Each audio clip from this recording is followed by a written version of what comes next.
Torah. This year is entitled Avram Avinu, the perfect synthesis of the relationship between the God of nature and the God of Providence. Parshat Bereshis, we learn about the God of nature, created the Maaseh Bereshit in 6 days. And then Parshat Noah, learn about how Hashem intervenes to suspend the laws of nature in order to save Noah.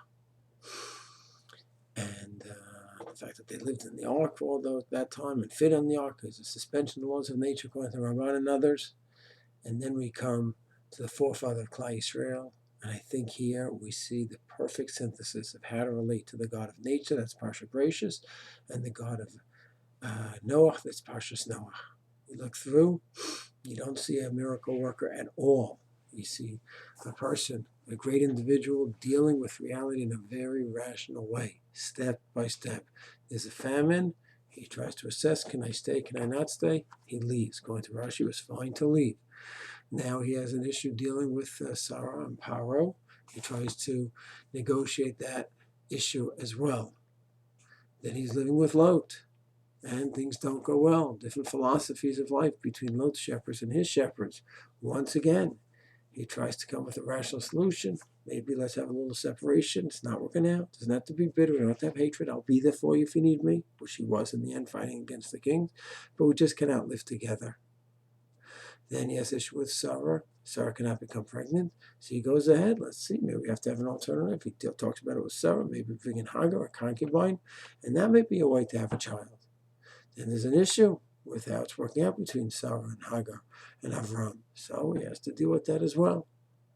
The war with the 4 kings prepares strategies, as Forno says, the Ramban says, to how to deal with this war. A surprise attack at night, split the camp up, run from different angles, from different places. This is Avram Avinu, a man of reality, dealing step by step. Yes, he brings his korbanos. Yes, he has his davening, his spiritual connection to Hashem. And yes, he is totally submissive to God's will. From the beginning, from Lech Lecha to Akedah Yitzchak, of course. And we see a tremendous spiritual person in Avram Avinu. But part of that spiritual person is a man whose feet are anchored in this world, dealing with reality in a rational and strategic manner. And then the Parsha Lech Lecha topped off by the incredible news that he's going to have a child through Sarah.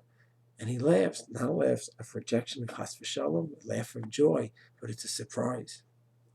I've been relating to you, God, till now as the God of nature, who communicates with me, but it's basically a God who's running the laws of nature, overseeing the laws of nature, and that's how I've interacted till now.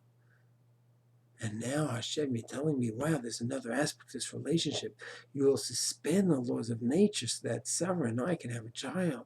Baruch Hashem. It wasn't Muvan Me'alav. It wasn't something that he expected that naturally would happen. If anything, Sarah wasn't having a child. Okay, I guess we'll have to have a child through Hagar.